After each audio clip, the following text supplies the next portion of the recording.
Let's see how it sounds. Let's see. Hang on. Bear with me, folks.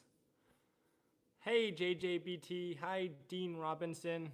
Let's see if we can get this. Remember, we always have the issue where the kilohertz sometimes is off. Let's try this here. Testing 1, 2, 3. Testing 1, 2, 3. Sounds pretty good. All right, how about that? It worked the first time this time. It works sometimes, every time. Does that make sense? I don't know. Maybe not. All right, it's too early in the morning. Happy Friday, everyone. Hello to JJBT, Dean Robinson, all you people that are coming and going. All that good stuff. So I am putting my mic on top of my computer, so I don't know how that's gonna work. We'll kind of see. You know, as we've discussed before, there's no perfect place to put the mic on these streams. It just doesn't work. It's either too loud piano, not enough, or too loud piano, good voice, or good voice, no, or too loud piano, good voice, or the voice is right, but then the piano is, I tell you, it's too early in the morning. Too loud piano with good voice, or the piano, or the piano is right, and then the voice is just like so quiet you can't hear me. So we're gonna try to put it closer. That'll help. It's Friday, and it's August, what, 27th? Isn't that incredibly crazy? August 27th. We have been, the summer has passed. It's like Labor Day soon. Man, I don't know. It just feels like summer started, and now we're already wrapping things up. Haven't done a live stream in a while. Let me flip my piano bench around. Let me see if I can put this in a better place. I can't read your guys' comments so well when it's over there. I wonder if I push this way back. Let me try something different here. Push the music rack way back and see this in the piano right here. That might work. This might work. We'll see how this goes. Hey, Dean, what are we practicing today? That's a great question. I don't know. I am working on some new stuff, or something new at least. I've been just for fun. I'm not scheduled to play this particular piece, but I'm sorry as I fiddle with this thing. We'll get this right. I'm working on the first movement of the Rock 3, the third Rachmaninoff Concerto. Remember, I recently did the second Rachmaninoff Concerto. I did that whole thing. I'm working on the first movement of the Rachmaninoff third, which is a lot of notes, so it's real slow going, slow pickings. And also getting ready for a lot of the concerts that are, the mic is here, and my camera's there, so it's kind of looking the wrong way, sorry. And kind of getting ready for the concerts that are coming up. So this season is scheduled to be very busy after essentially a non-existent live performing season last season. I mean, it kind of straddles two seasons because COVID started, or like all the lockdowns started in like March of 2020, which is like the second half of the season, because the season usually follows like a school year, it's like September through May approximately. So it kind of like it screwed up all the concerts at the end of the 1920 season, and all of the concerts in the 2021 season, except for maybe one. Yeah, I did that one in Rhode Island, the Newport Music Festival, in a tent outside a fancy hotel, socially distanced and all that stuff. And then the 21-22 season, so the one that starts like next month or in a couple months for me is the first one. That one is busy. It's busy, full season. Knock on wood. I've already heard that one of them. My season opening concert next season was at the Governor's Mansion of Washington. So at the Executive Mansion, I think they call it. And that's already been canceled. Apparently they're canceling everything through the end of 2021, all the events, including all the Christmas holiday stuff. So yeah, so hopefully the rest of the concerts, you know, will happen, knock on wood, and hopefully COVID goes away because it sucks for, I think, everyone. Anyway, so I mean, practicing for stuff like that. So now my first concert of the season is going to be with Symphony Tacoma, actually not too far away in the Northwest here in Washington State. And we're doing the Shostakovich second piano concerto, which is really, really cool. I don't know if I'm going to practice that one on a live stream because I get copyright flagged or whatever you get a copyright claim against it because it was composed in like the 1900s or something. I don't know. Anyway, let's see how the levels are.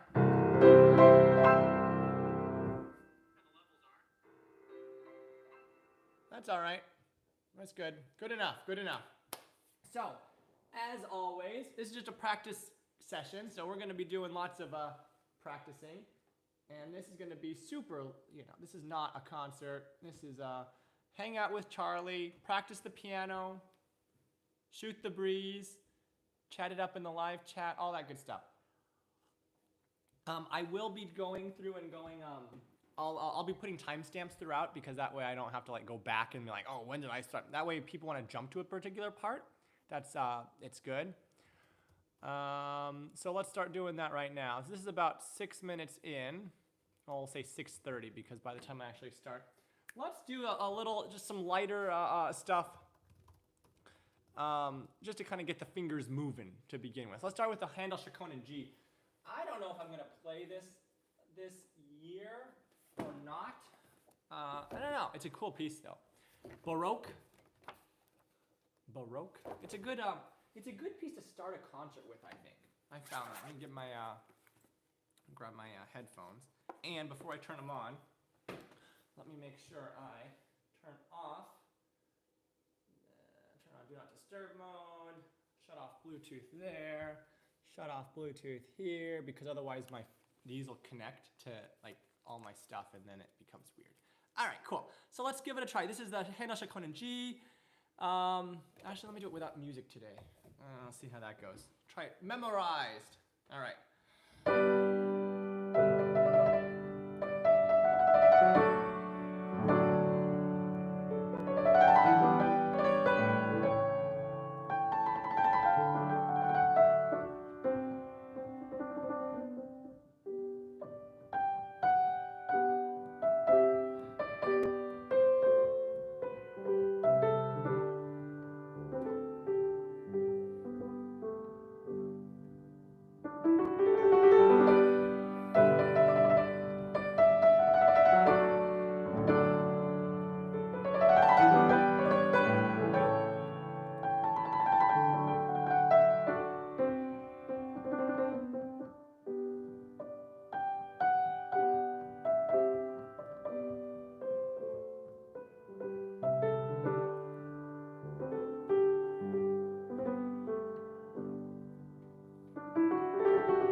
hi to everyone, Molly. Oh. Molly usually likes singing once a day. So she comes down. Here's Molly. You hear her. She decided to end the piece with me. Come on, Molly. Here, sit down. Say hi. Molly usually likes to sing once a day or so. Say hi to everybody. Hello, everybody. Hello, my name's Molly. Boop, boop, boop, boop, boop, boop, boop. Usually I oblige her and play like the second or the first. There's that one part of the second rock concerto that she loves singing to. Maybe we'll need to do that. And then we'll have to go back and touch up a little bit of that Chaconne. There was a few spots that really need to, she needs to polish up a little bit. Let's let Molly sing real quick. Want to sing? Get that out of the way. Are you a pop opera dog? Are you a popra dog? A puppy opera? Popra? All right, let's see. Let's let Molly, I'll scoot it back so you guys can, so Molly can be involved here. Scoot down. There we go. All right, Molly. We will, you can sing for everyone, because I know you like singing once a day. What's our timestamp here? Boop, boop, boop, 14:14. I'll call it 14 and Molly the dog.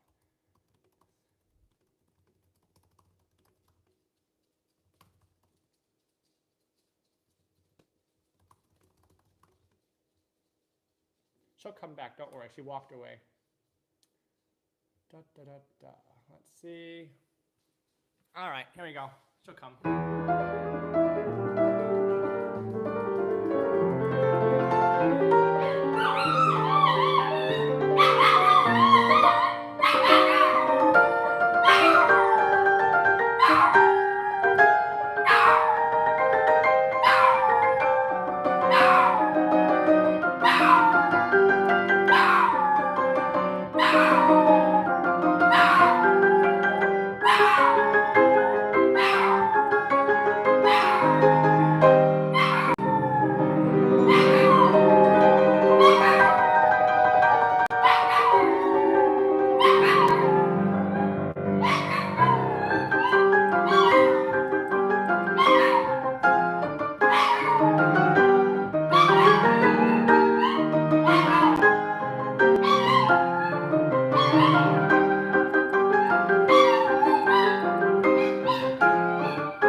That's Molly, ladies and gentlemen. She always likes singing that song, usually once a day.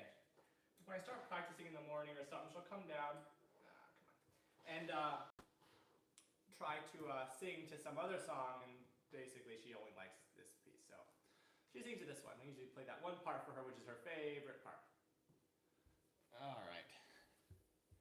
So, hi to all the people coming and going. We just did the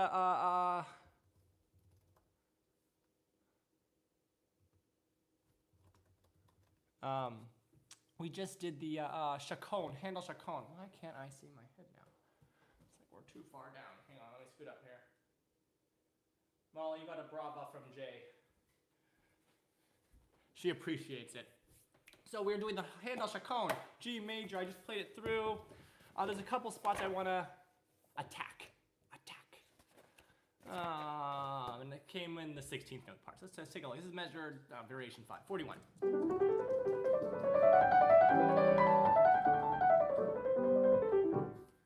Oh, hey, Casey. How you doing? All right, let's try this.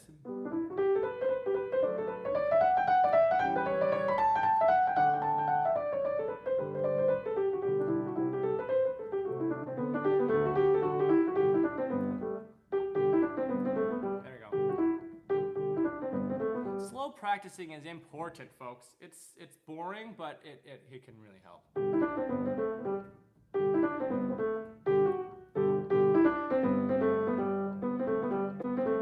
Playing only white keys can be some of the hardest thing to do because you have like no reference point in it with white keys.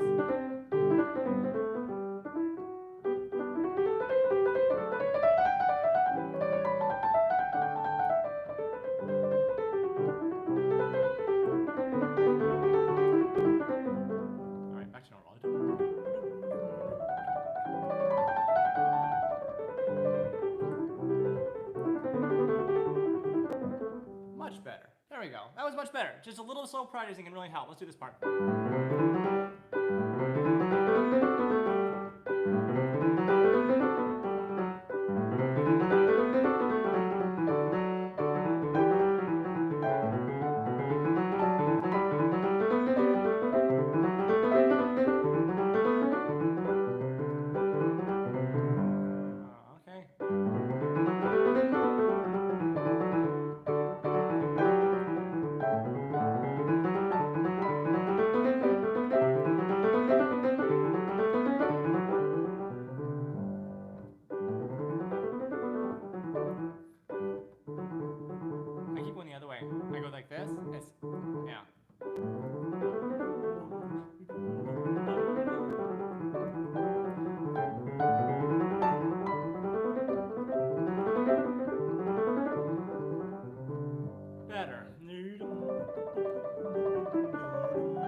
On this part, it sounds like, oh, you want to bring out the melody, right?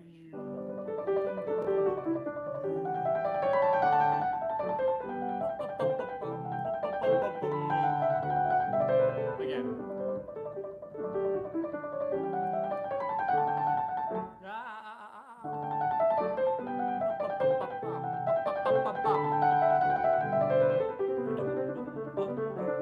Right hand. I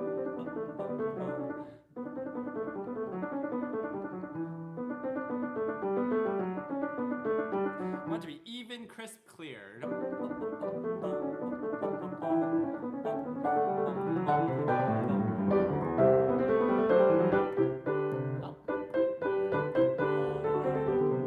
Again. Let's do a slow, let's do some odd rhythms here.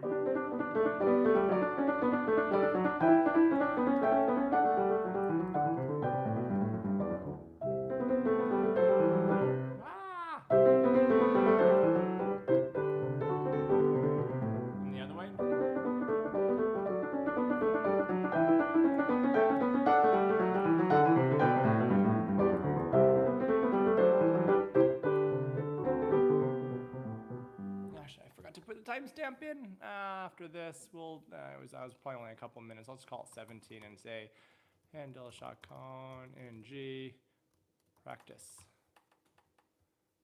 Okay. Yeah. So again, let's do 7 and 8 because they're kind of together. These kind of come in groups. Like one variation will be like the right hand, and the next variation will be the left hand. Basically doing the same thing. Casey. Oh, thanks, Casey. Tone is good. Thank you.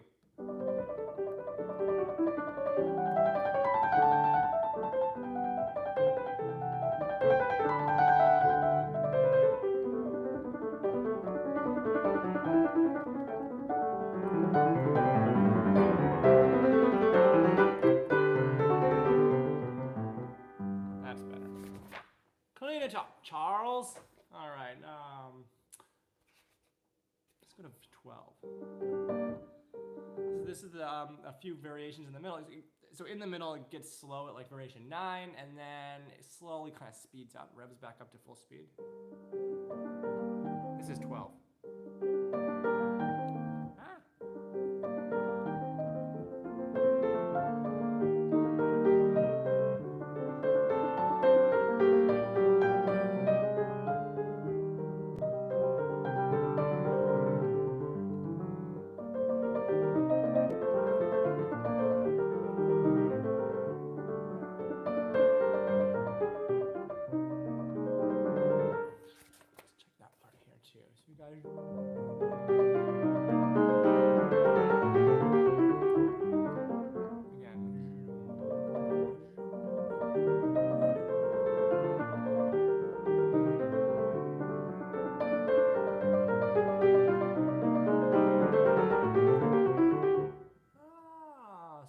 That.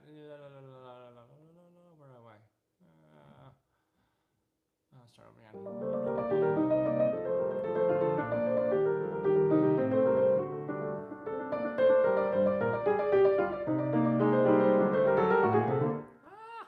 I'm playing wrong notes left and right.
schmaltzy, schmaltzy.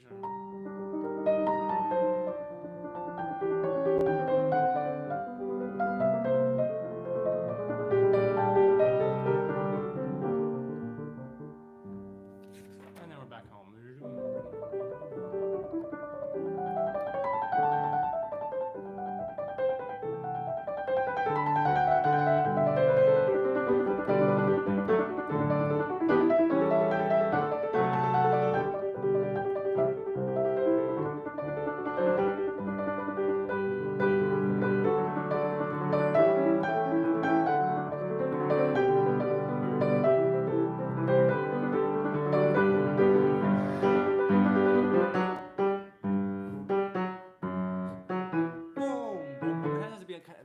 Deep, rich tone.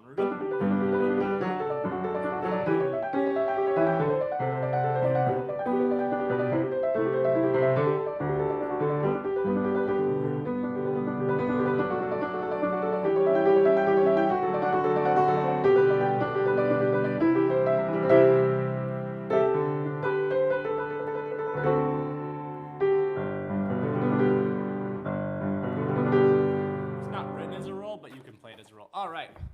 Let's move on. Some more of this.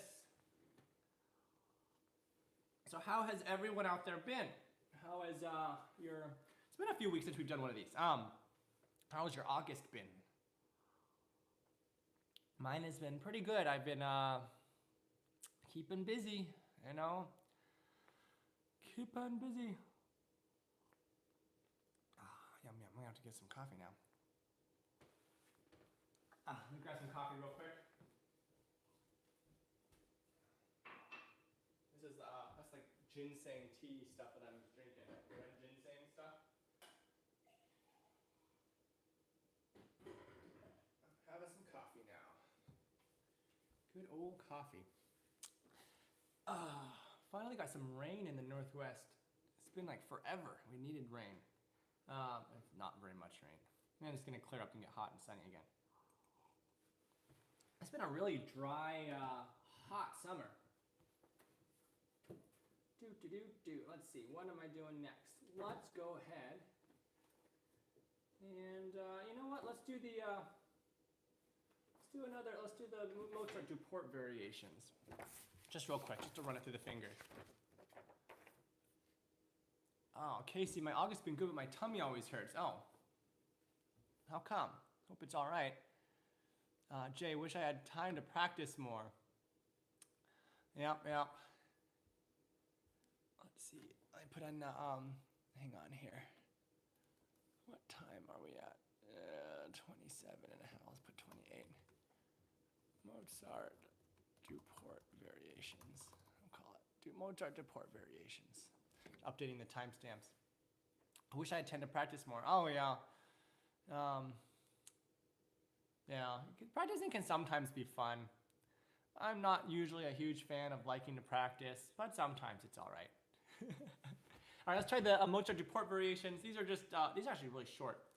I don't think I'm scheduled to play this one, but a lot of my concerts nowadays, I kind of just play by ear. So I'll like change things up even at the concert. So who knows, maybe I will. Let's give it a go. This is the Mozart Duport variations. It's almost like a, it almost sounds like a music box or something.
That's a cool piece.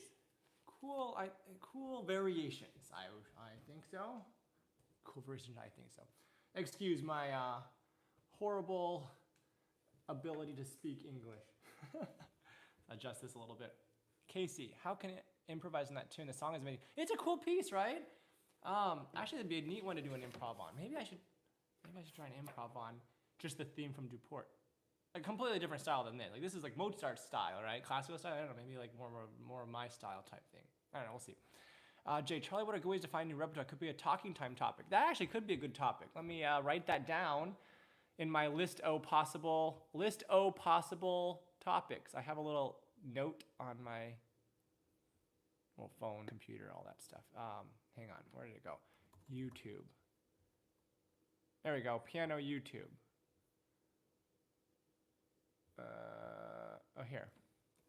How to find new repertoire. That's a good question. I find repertoire, well, it kind of depends what your goals are, I think. Hey, Ananth, how are you doing? So, yeah, how do you find new repertoire? It kind of depends what your goals are. So, like, if you're like a young student who's like preparing for a competition or something, then there might be like, oftentimes competitions have rules, like, oh, you have to have a Baroque piece, and you have to have a impressionistic piece, and you have to have a romantic piece, and then you also have like a time constraint, so you have to have all these things within a certain time. So then you have to like figure, oh, okay, well then that means that the piece can only be this long or this or whatever, and so that kind of restricts you, right? Sometimes when you're performing, they'll like the presenter, whether it's the orchestra or the person who's putting on the concert, will be like, oh, we want you to play this thing. So then sometimes you'll learn a piece just specifically for a concert or something. So that's a reason to learn a new piece, and then you can always reuse it for other concerts and stuff. Or you can just like find music. If you hear something that sounds cool, you can learn it. One such example of that is the Beethoven Tempest Sonata for me. The third movement goes like this.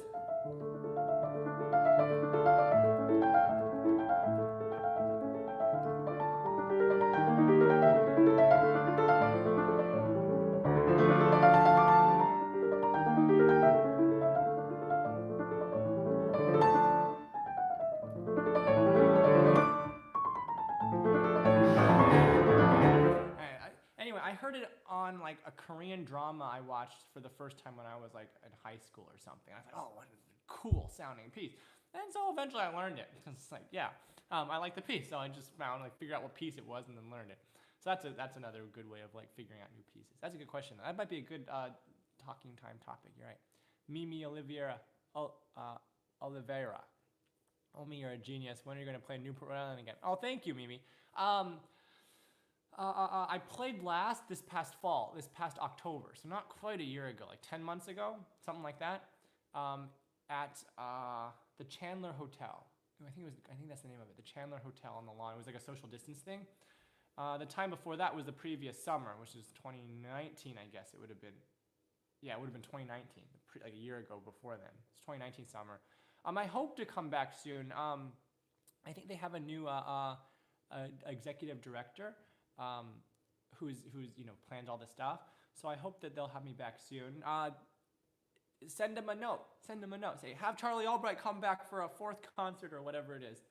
Fourth, second, third. Yeah, this would be the fourth concert. Have Charlie come back for a fourth concert. You send them a note, that can really help. So thank you. Hey, Ananth, how do you deal with looking at tons of repertoire and wanting to learn it all? Do you go on sight reading marathons? No, I don't go on sight reading marathons because I suck at sight reading. So it's kind of hard to do that.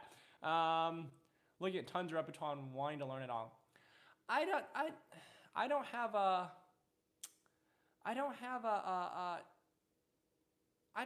necessarily want to learn all of it. Like, especially with piano, I've kind of gotten to the point where, like, I want to learn what I want to learn, right? But, trying to just have played all of the Beethoven sonatas, like, I don't need to play all the Beethoven sonatas. Like, there's 32 of them or something. There's a lot of people who do play all of them, and that's great. But I want to learn stuff that I can perform, and that I enjoy playing, if that makes sense.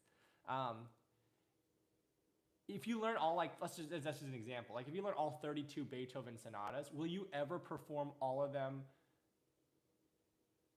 You'll never perform them all at once, unless it's some kind of weird like one-off marathon type thing. But even then, you probably wouldn't be the only one playing it. And even if you didn't do it, like even if you did like a concert, chances are you probably aren't going to actively like perform, multiple times each, every single one of them. So his Beethoven, like the Beethoven songs, this is just an example, are great. Beautiful pieces, wonderful pieces. Some are better than others, I think. I like some better than others. Everyone has their own opinions and what's better or whatever. But for me, I want to learn the ones I want to learn, and I want to learn the ones I want to learn and perform. Yeah.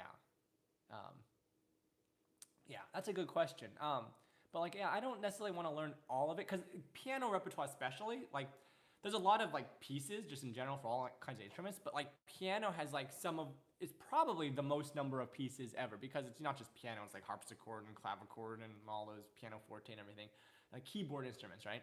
And like you could learn new pieces like piano repertoire is like crazy big, right? Like there's not, if you play the ukulele, there's not a lot of repertoire for the ukulele. Like that's just be honest. And like even some other instruments, like even like cello. Cello is an amazing instrument. It's one of my favorite instruments. I love the way it sounds. But how many like cello concertos are there really compared to like the number of like piano concertos? Like it would be hard to even come close to scratching the surface of like learning all the piano concertos. Like you just can't. But you probably could if you really wanted to learn all of the cello concertos, or at least the main ones. You could learn a lot of the main piano concertos, but like there's just so many total concertos that you can't learn all of them probably. And if you go to solo repertoire and stuff, that just expands even further. Like there's just a ton of music. You can learn new pieces. You can learn 10 new pieces a day for the piano for the rest of your life, and you still probably wouldn't scratch the surface of all the stuff that's out there to learn. So yeah, my goal isn't to Celestia, yeah, Casey. My goal isn't to learn the biggest number of pieces. I've come to terms with the fact that like I'm never going to learn even a tiny percent of all the music that there's out there for the piano. So I'm going to focus on the ones that I like and I want to learn and I want to perform. Yeah, that's a great question. Yeah. Casey, classical is boring because it's too sleepy. I'm learning a sonata by Beethoven right now. Classical can be boring, especially if it's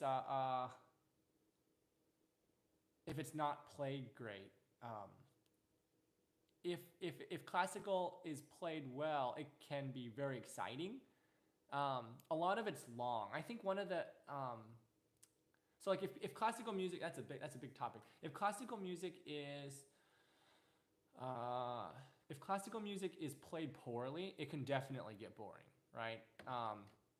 Like if you hear someone playing and it's just like this the whole time, nothing is happening, nothing is really being said through the music, that can definitely be boring.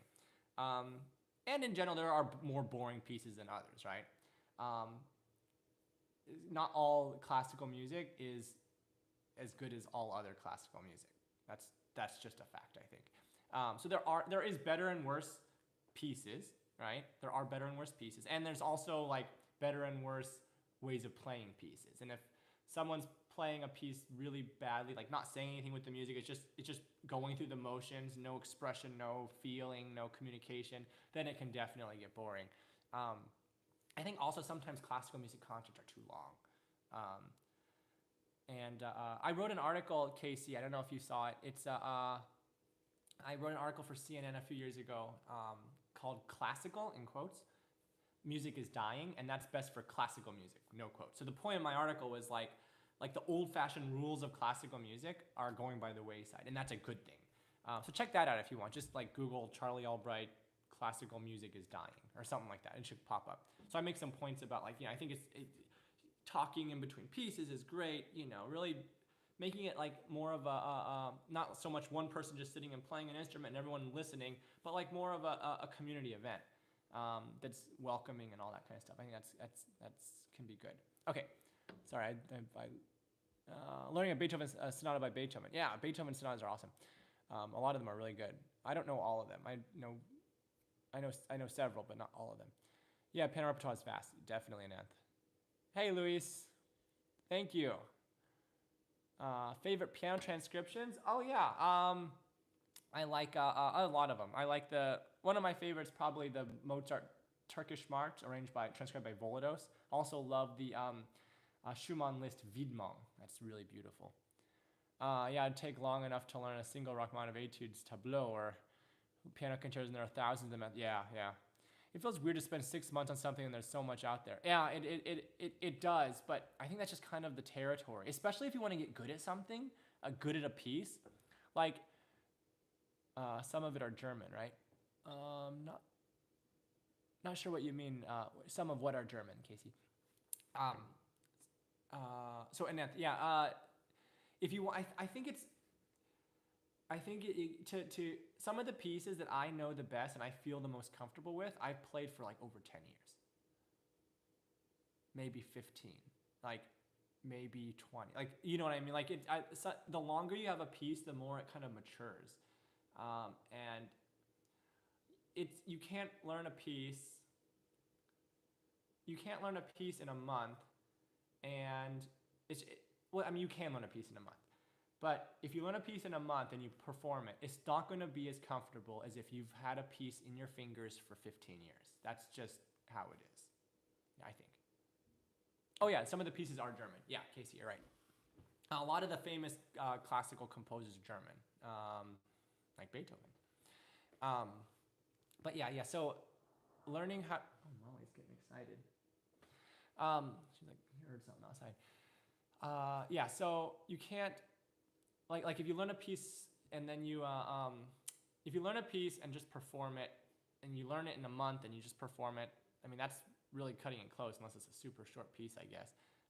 But yeah, I wouldn't want to learn a piece that fast. I like having a piece for, like, ideally I have a piece for at least a year before I perform it. Ideally. That's just me though, but I'm a slow sight reader and stuff. But for me, ideally, I have a piece for a year, and I'm working on it actively for a year before I perform it. And it's not going to be the same as if I had a piece for 5 years or for 10 years, because it changes. Even like how I play some of the pieces that I learned decades ago, it's different now than then, and it's different now than other points in time during that period that I knew the piece. Yeah, the pieces kind of change and mature, and your interpretations of them change. Yeah, kind of cool. Yeah, I mean, the pieces are by German composers. Yeah, a lot of classical pieces are by German composers. Yeah. Don't you get a fear of missing out? LOL. I see. Yeah. Yeah. FOMO. Yeah, not really. I don't think so. I can totally see how people can feel that way. I don't. I think I just kind of accept the fact that, like, I'm not going to learn a ton of pieces because, I mean, you're never going to learn all the pieces anyway. So you can learn, you're never going to learn a ton of pieces. Some people learn a lot more than others. But for me personally, I'd rather know fewer pieces but have them be really comfortable and really good than a whole bunch of pieces that I kind of just, not play so great. Some people are able to play a lot of pieces great, so good for them.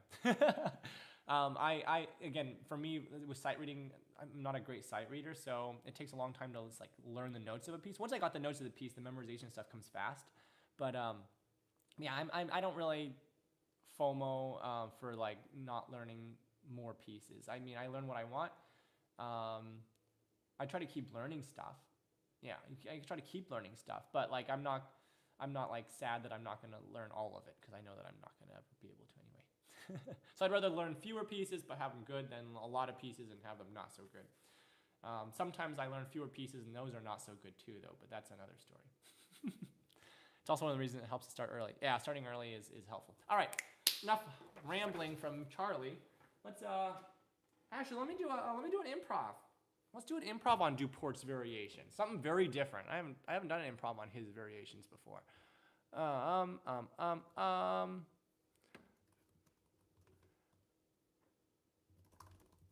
Improvisation on Duport's theme. All right, I've never done a improvisation on Duport's thing. Your birthday's gonna be piano themed. Oh, lucky you. All right, so let's go. So the theme is like.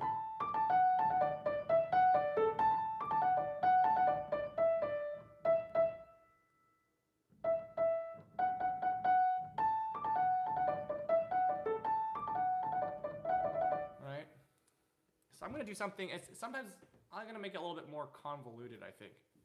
Convoluted. Here, should we move this down a bit? That work? Okay. Let's change the key too.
that was interesting.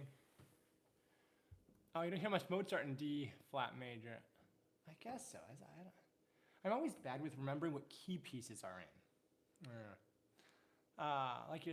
This part sounds a bit like Schubert's Impromptu 3 in G flat. Oh, that one, yeah. I don't remember what part you were talking about. I didn't see that. I didn't click when you wrote it and what I was playing, but maybe there was a part like that. Really like uses modulations. Thank you. We've come full circle. Yay. Casey, thanks, Charlie. Did you like my comments? Absolutely, Casey. Thanks for hanging out and chatting and stuff. Francisco, why do you go to the gym when you can play piano like this? Congratulations, Charlie. Man, MA in piano pedagogy. Great balance and touch. Oh, thanks, Francisco. Beautiful. Oh, thank you. Zin, bravo. Thank you. Well, Casey mentioned something about improv, and I was going to do an improv, and I was like, well, why not do one on the Duport variation theme that I just practiced or played through? So, yeah. Coffee! Okay, so now what are we going to work on next? Maybe something that I'm really, just starting out on that's... So, my new piece lately has been the first movement of the Rock 3. So I know some of you have been following along on the live streams and stuff. Last year I kind of learned the Rock 2, the whole thing. This year, well not this year, but I just thought, I might as well learn the Rock 3, the first movement at least. And it's still you know how I suck at sight reading, all y'all. So I'm doing that. I got this version of it. I bought this one. There's not a whole lot of versions of this. Usually I try to get Henley Urtext versions of stuff, like the blue ones, like this. They don't have that of this. Maybe it's just because it's too recent or something. It's probably still in not public domain or something. Maybe that's why. I mean, this version is okay. I'm not picky about versions. I just like consistent. So yes, one of my teachers started me on the Urtext ones. I'm like, well, they look nice, so I just started getting those. Yeah, maybe I'll do a little bit of this. So this is definitely new. This is brand new. I probably looked at it for a few weeks, maybe a little over a month. I don't know. But it's I can't play the notes. I don't know half the notes. I can play the first part that only has 2 notes at a time, but I can't play the rest of it just because I don't know the notes. 105. I'm looking at the timestamp here. 105. 106. I'll call it 106. We'll call it what it is. Rachmaninoff Piano Concerto number 3. No, 3. Number 3. No 3. Number 3. First movement. This is super rough practicing, folks. So just be aware. This is not going to sound good, but that's part of live stream practicing, right? You practice so it does sound good. Oh, you learned it last year. Well, this is going to sound painful for you then. You're going to be pained to hear how I play all the wrong notes and play it at 1/25th of the tempo. First movement isn't too bad. Well, that's not great news for me because I only looked at the first movement base. I only feel a little bit of the second movement. The first movement isn't bad. I thought it was kind of lots of notes. You know how my sight reading sucks. Anyway, I'm not scheduled to play this one. That I know of. Yeah, not now. This year I'm playing other pieces, starting with the Shostakovich second. But yeah, Francisco. Yeah, the first one was the easy one. I just can barely puddle through this one. Jeez. I don't know if I'll do the second and third one. Maybe eventually. We'll see. Just one at a time. One at a time. It's hard. It's definitely hard to learn music when you don't know if you're gonna play it. Does that make sense? I'm sure you guys who are piano players out there kind of know what I'm talking about. If you're working for something I am scheduled to play this piece in a year or in a year and a half or whatever. Then you're like, oh, okay, well, I'm gonna get to it. I'm gonna get. But if it's well, you're learning this piece and you may or may not play it ever, so you can increase your chances of playing it by playing a piece that is programmed a lot. If you're playing some really archaic piece that no one has ever performed in the past, no one's performing now, and they're unlikely to perform it in the future, right? like if it's some like, you know what I'm saying, right? It's like if you're playing a piece that like no one knows of, it's never been played before or very rarely been played before. It's very rarely, if ever, played now, and it's very rare, like the chance of anyone playing it in the future is low. Then it's like, well, your chances of playing it is like bad, right? Like it's not gonna do it. But if it's a piece like the Grieg Concerto, let's just say, chance of you being able to play the Grieg Concerto somewhere, someday with some group is higher than, the chance of you playing some piece that no one's ever heard of before. Let's just be frank. That's just how it is. I mean, the Grieg Concerto is a great concerto. And there's pieces like that. Rock 3 is probably one of those pieces where it's like you have a non-zero chance of performing it because it's such a famous, well-known piece. I don't know how often it's programmed nowadays anymore. It used to be, pieces kind of go through phases. So like for a while, everyone played the Rock 3. Like it was performed all the time. Like everyone playing the Rock 3. And then it kind of like just not so much anymore. And other pieces have gone through that too. I think the Grieg Concerto has gone through a phase where everyone played it. The Tchaikovsky Concerto, that's gone through, there's...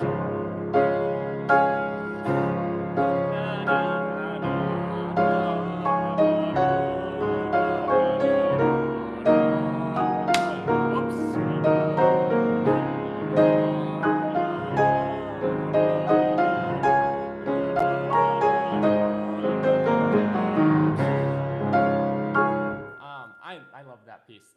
I love that piece. It's a great piece. I haven't played it in a while. I used to play it more often, but that also has kind of been, I haven't played it in a while. It's interesting. I kind of, things go in phases. Second movement has some really tricky parts, and third is a Jackson Pollock painting of notes. Yeah,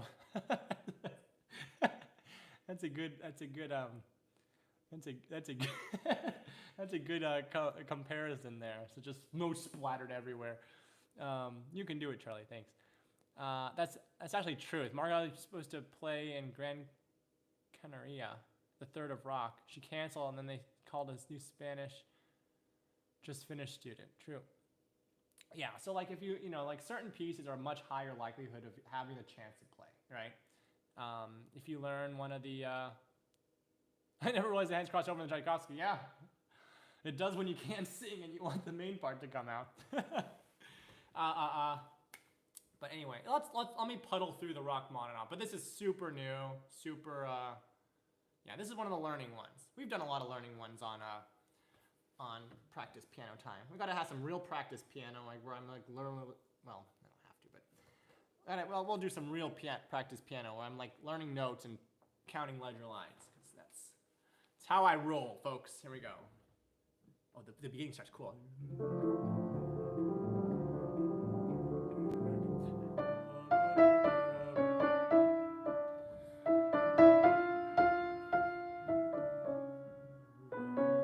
the only part I can play up to speed.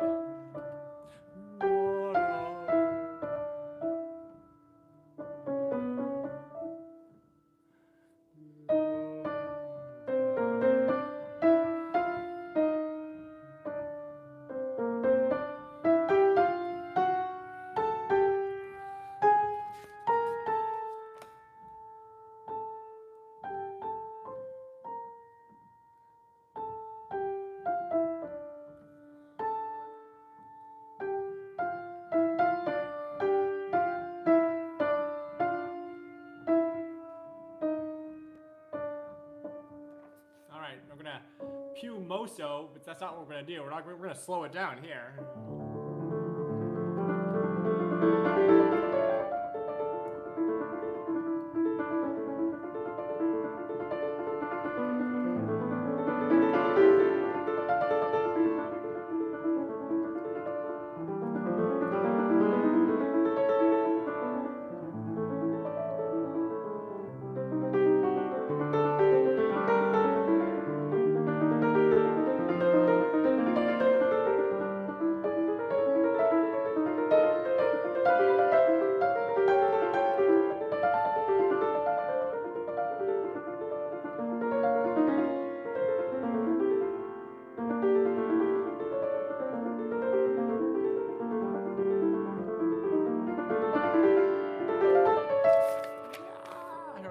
even slower.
Is that right, Jay?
Lots of page turns.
Slow, folks. There's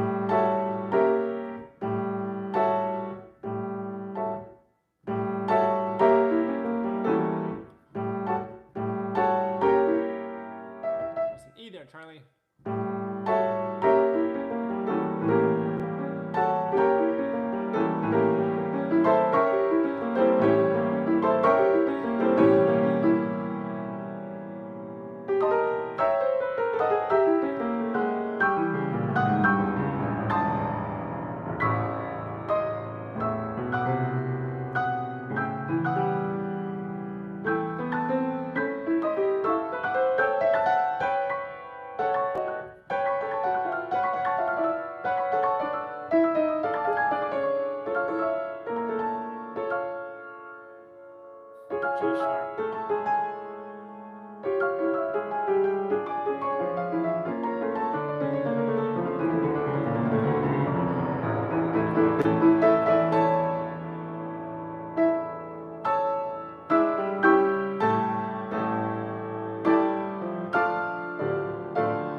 chords.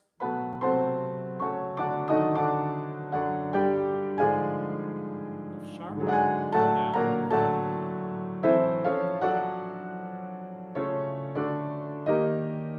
Some of these chords are strange.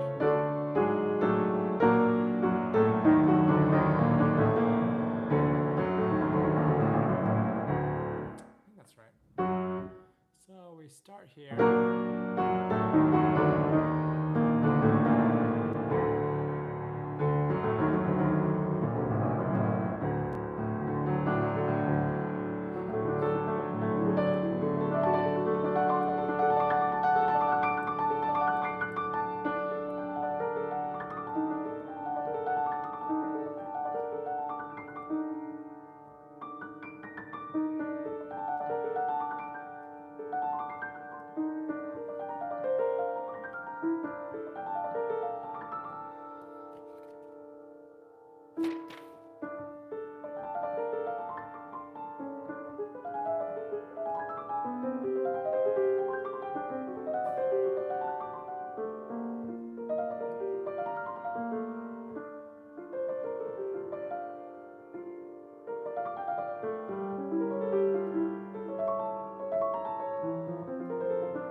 Really bad. Maybe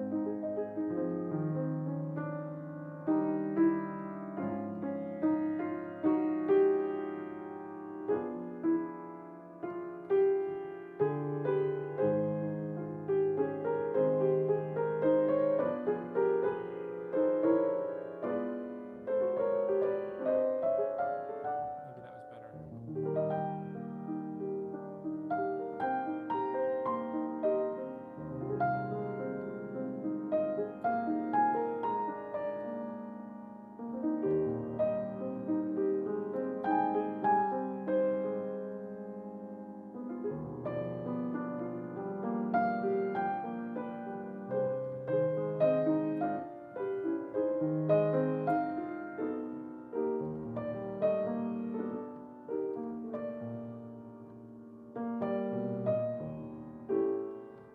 Keeps getting slower, folks.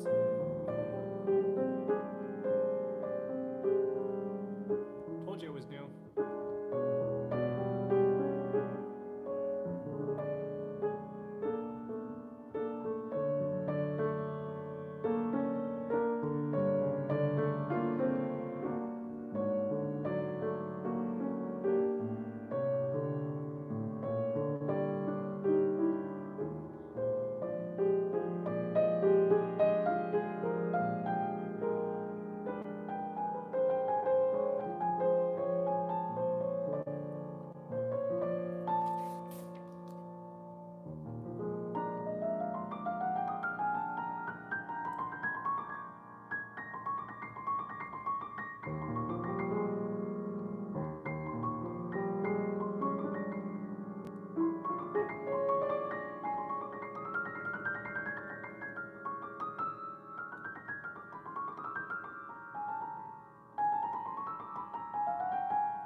G flat there? It's a natural.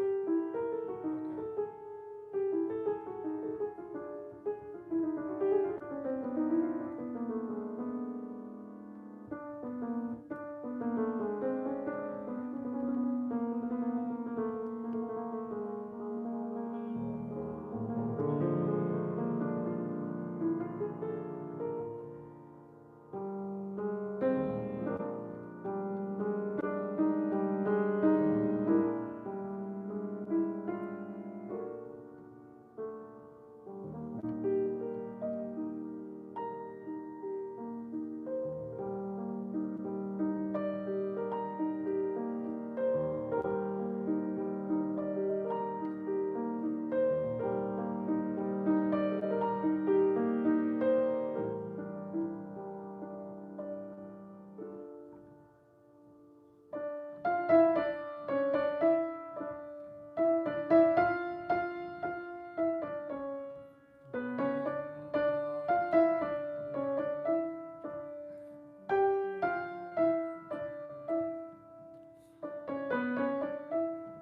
piece. Boy, that's rough, but it's a start. It's a start. It is a start. Oh, lots of. Hang on, let's see. Oh, it's a lot of fun to listen to the concerto over live stream like this, and you're trying to make sense in real time, make certain things apparent which wouldn't be over a recording. Oh yeah, it's different. It's definitely different, right? I mean, it's I mean, obviously I can't play the thing yet, but you know, music starts like that, especially like complicated music, right? Like if you're sight reading a Mozart concerto, I'm bad at sight reading, even like Mozart and Bach. I'm not great at it, but it's still a lot smoother than like Rachmaninoff, right? Like in Rachmaninoff, you have to really you almost have to like just get it in your fingers, like so you're not reading the notes because you have to just memorize it basically. I mean everything is smoother when it's memorized in your fingers, but especially things like Rachmaninoff, Ravel, you know, Debussy, things with like lots of notes, complicated stuff. Versus, you know, like, you know, Bach and Mozart, they're complicated in their own ways, but in terms of notes, it's fairly straightforward. I mean, like if you're playing, you just know it doesn't sound right. Oh, right. Like, you know, you can tell if something's blatantly wrong. It's harder to tell with things like Rachmaninoff, with things like Debussy, and a lot of contemporary stuff too. You chose the Ossia. Yeah, I did the Ossia. Maybe Molly will sing it too. She sometimes, even when I've been practicing, you know, the part of the ba da da da da da da da da with the big chords, she's sung to that before. I remember that video. Haha. Happy to press some fingers if you want. They might not be ideal for you, but just suggestions. I'll appreciate it. I think it'll probably be okay once I get some of the notes down. It's at this point I'm still like trying to get the my hands to go in the right place at the right time. But yeah. Thank you though. Thank you, Jay. Oh, more coffee. That's what I need. And at this point, I think I just need to just get stuff in my fingers, like just like the notes. This edition has some fingering, and I think they're actually decently good. I wonder if it's the same ones that you're using. It might be, maybe. But thank you though, regardless. I've been struggling with getting fast fingery, such as fancy impromptu, very clean and distinct, like they do in professional recordings. I play at tempo, but no matter what I do, they seem to smear together. You have any tips for that? Slow practicing. So it's yeah, I know exactly what you're talking about. Things can smear together, and then it just becomes more. It can kind of smear together. That can happen to anyone. So maybe take it slow. Slow practicing doesn't necessarily mean just play like tempo-wise slow.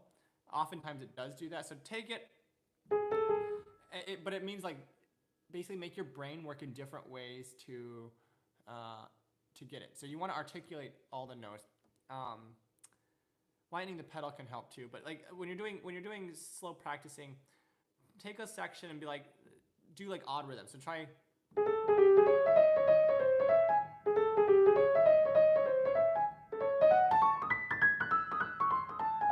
That's long, short, because it's long, short, long, short, long, short, long, short, long, short, long, short, long, short, long, short, long. I can't say it that fast. And then do the other way, long, short, long, short, short, long, short, long. And usually that one's harder.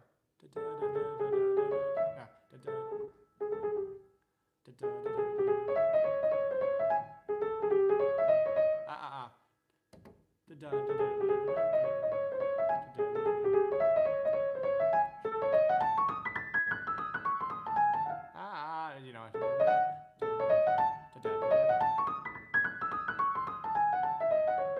It's especially difficult when like there's nothing on the first beat because you have to kind of count the beat. Also, you can do staccato. Try and keep very articulated. You want each note to sound. Not necessarily tightening up your fingers, hands, wrists, anything like that. You don't want to tighten like is a general rule of thumb. You don't ever want your fingers, wrists, hands, arms, shoulders, anything to be tight. If they are tight, stop and figure out how to make them not tight. And you also don't want any of that stuff to hurt. If it hurts, stop and figure out how to make it not hurt. If you just power through that kind of stuff, if it's tight, if any of it's tight and or hurting, and you just power through it, am I saying this correctly? If any of it is tight and or hurts, and you just power through it, you could like cause like permanent damage. You don't want that. So if any of it like hurts and or is tight, stop and figure out how to make it not that way. Also playing loud.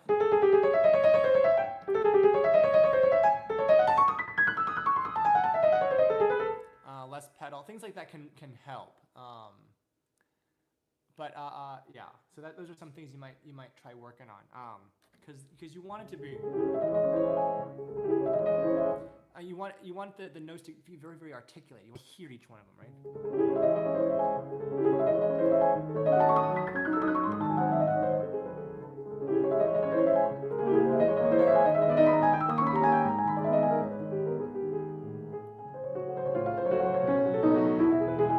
Also, it's easy for pieces like this to run away from you.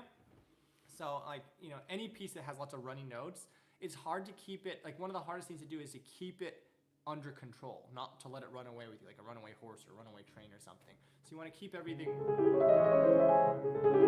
you don't want it to be,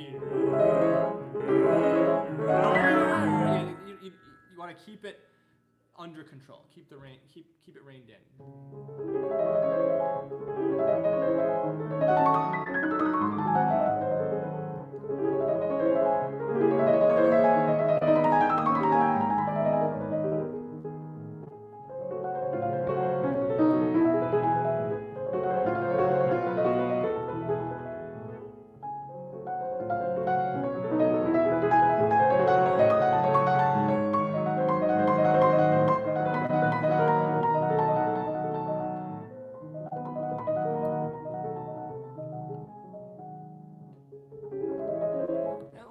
Less pedal can help, and also flutter pedal. So like when you don't necessarily always want your foot to be all the way down, so you can kind of flutter it. So it's like kind of clearing.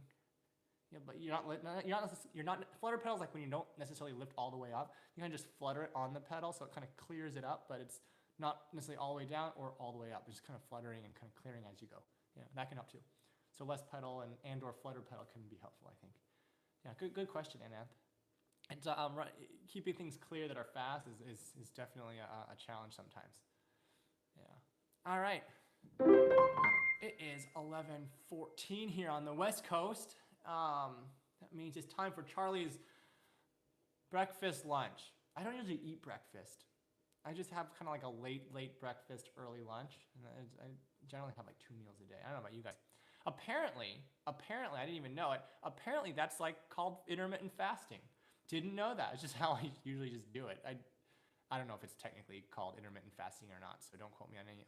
So don't quote me on any of that stuff.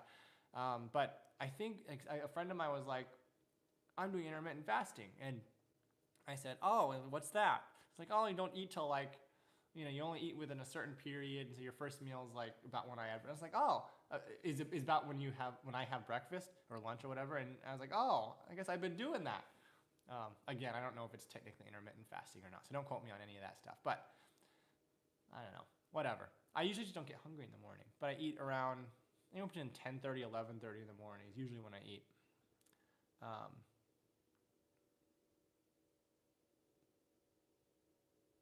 Yeah, so hopefully some of those tips, Anant, are helpful for you. I'm like reading, got my computer here, I'm like reading comments and stuff that come in. Well, anyway, yeah, it's nice that we did a thing today, and thanks for all the people chatting, Ananth, Jay, Casey, all the people who come in and out of the live chat.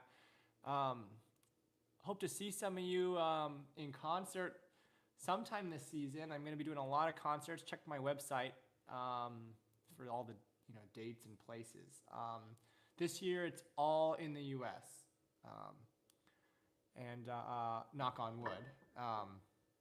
Hopefully the concerts happen and COVID goes away, and yeah. So anyway, if you thanks for hanging out. It's always fun to do these because they're just kind of low key, and it's like, just practice and hang out and shoot the breeze and all that stuff. Oh, thank you, Jay. And YouTube is kind of fun. It's it just is, a different outlet to do stuff. Most of my followers on Facebook, and when I post YouTube videos on Facebook, Facebook doesn't push them out. So like you'll notice like if I put like certain things, they'll like out of like 7,700 followers on Facebook, certain things will get in the tens of views and then of likes, and certain things only get like single digit, like 1 or 2, like if it doesn't get pushed out. And I think Facebook does not like links to outside things like YouTube, so that's part of it. Not many pianists of your caliber this person. Well, I appreciate it, Jay. Thank you. Try to keep things real, Ananth had a great time. Thanks. Oh, thanks for joining too. Hope you guys have a good weekend. Is Labor Day next weekend? I think it might be next weekend. So happy Labor Day to, I guess that's an American holiday. So to all the Americans out there, we get the day off on, is it Monday? And then all the kids go back to school the day after or something. Or that depends where you live. Even in the US, the school days are all different. Do I have Instagram? Yeah, I do. Charlie Albright Pianist is my Instagram. I don't have a lot of people on Instagram following me. So please follow me. That'd be awesome. Also, Facebook.